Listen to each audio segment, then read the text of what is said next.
got so much motherfucking design on right now. Bring it down, bring it down, make it clap. I got 3 whole thoughts on the block. Bitches on my line, and you know. Assalamualaikum warahmatullahi wabarakatuh. Perkenalkan, nama saya Nazwa Natania dengan NIM A1E123053 dari program studi bimbingan dan konseling. Saya akan memenuhi mata kuliah komunikasi antar pribadi yang diampu oleh Pak Zulfikar MPD. Baiklah, ada beberapa materi yang akan saya jelaskan. Yang pertama, konsep dasar komunikasi. Definisi komunikasi adalah suatu proses ketika seseorang atau beberapa orang, kelompok, organisasi, dan masyarakat menciptakan dan menggunakan informasi agar terhubung dengan lingkungan dan orang lain. Di dalam komponennya itu ada komunikator, pesan, media, komunikan, dan efek.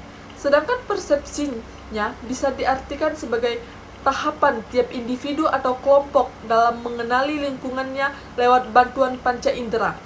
Selanjutnya, materi yang kedua adalah komponen interaksi bahasa dan verbal. Verbal itu adalah komunikasi yang berbentuk lisan ataupun tulisan.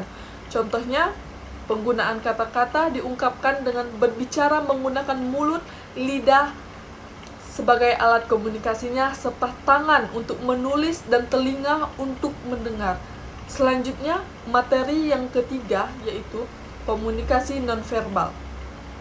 Komunikasi nonverbal yaitu bahasa tubuh merupakan proses pertukaran pikiran dan gagasan di mana pesan yang disampaikan berupa isyarat, ekspresi wajah, pandangan mata, dan sentuhan. Materi yang keempat yaitu komunikasi dan hubungan antar pribadi.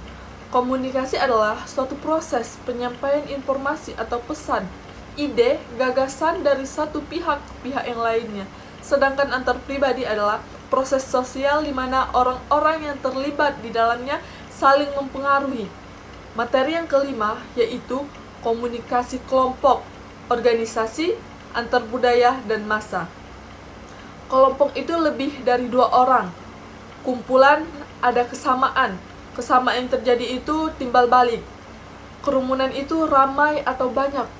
Kumpulan orang ada pengaruh lain dan individu berteman secara kebetulan.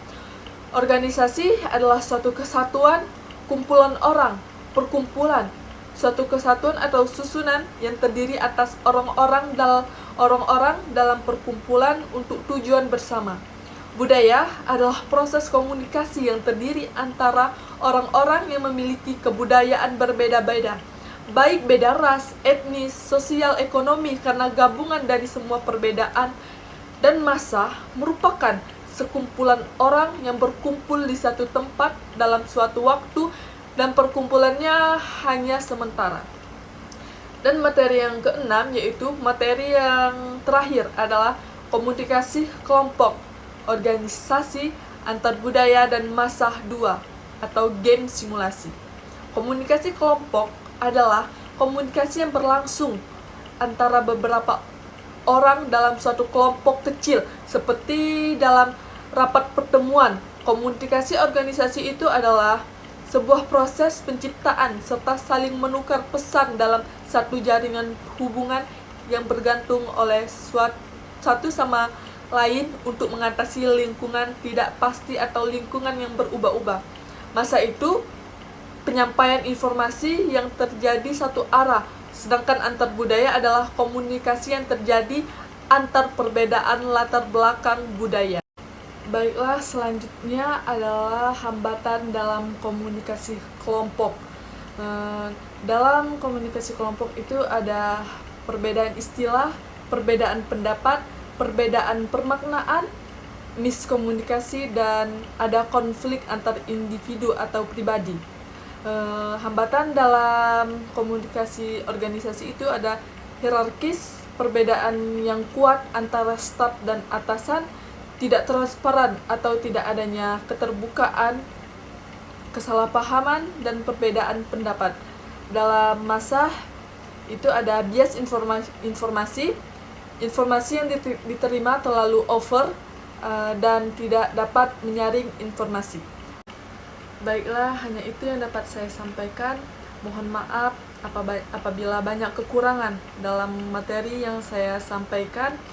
Dan saya akhiri, wassalamualaikum warahmatullahi wabarakatuh.